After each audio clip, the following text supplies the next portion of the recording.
Hi, Max Brantley with the Arkansas Times on Friday, May 20th. Lots of headlines. I'll spare you the details, but Governor Asa Hutchinson is going to get just about everything he wanted out of his three-day special session. There was a lot of procedural delays, but it looks like the highway program he wants will be completed Monday. It got out of the Senate today. What it means is that he has diverted money from general revenues that normally went to other agencies. By this money's available, it's called a surplus, but it really means he's under budget at other state agencies. We'll go to highways. There was an attempt to make this just a one-year plan so that they could consider a long-range plan in 2017, but Hutchinson's forces managed to stop that. There was a little bit of pushback on some issues, but Hutchinson won on all of them. One particularly was over his takeover of the History Commission to put it under Stacey Hurst at the Heritage Department. Another was about his takeover of the Governor's Mansion Commission, which used to have control of maintenance and upkeep and changes of the mansion. That's now going to be solely Asa Hutchinson's job. He's already at work renting out the mansion to raise money for the Mansion Commission that he essentially now controls. And there are also some rumblings about changes in the use of the mansion by nonprofit groups. I think there's going to be more on that in days to come as he's solidified his control there. There are objections too from Democrats to a bill that would allow exceptions to the earthquake design standards to help Nucor build a new steel mill in Mississippi County. They're going to turn this waiver ability over to local governments, which, as Stephanie Flowers, the senator from Pine Bluff, pointed out, aren't exactly engineers and versed in making decisions about building along fault lines such as the New Madrick Fault. At the Pulaski County Circuit Courthouse today, prize fighter Jermain Taylor, a former middleweight champion, was sentenced on a string of guilty pleas and 3 assaults on a drug charge dating back to last year.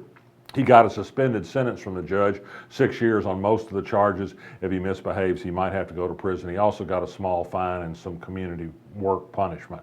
Andrew Rogerson, who's an administrator at Sonoma State University in California, was chosen by UA System President Donald Bobbitt to be the next chancellor of UALR to succeed Joel Anderson.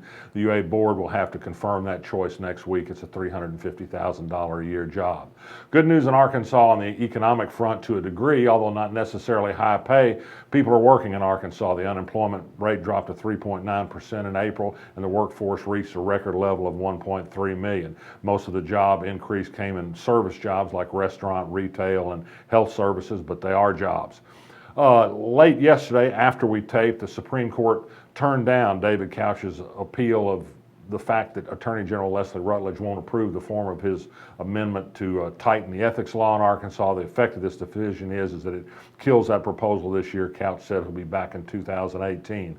Tom Cotton, also our U.S. Senator from Arkansas, also made headlines yesterday by breaking from a large bipartisan pack and saying it's not time for justice reform. The United States, which imprisons more people than just about anybody in the developed world, simply doesn't imprison enough criminals. Tom Cotton is tough on crime. He's kind of a junior Dick Cheney, I think.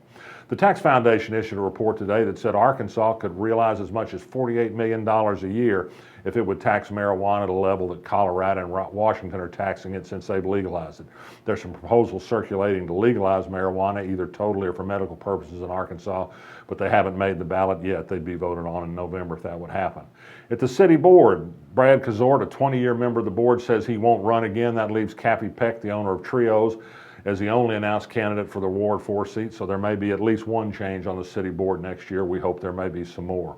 And finally, belatedly, 11 days late, I should have noted this before, it's the 2-year anniversary of Chris Piazza's groundbreaking ruling that said the Arkansas ban on same-sex marriage was unconstitutional. That finally became the law of the land about a year later. I think you'll remember there were a lot of people that said the legalization of same-sex marriage would be the end of the institution of marriage. I don't know about you, but mine is still holding on. I'm Max Brantley. I'll be back next week.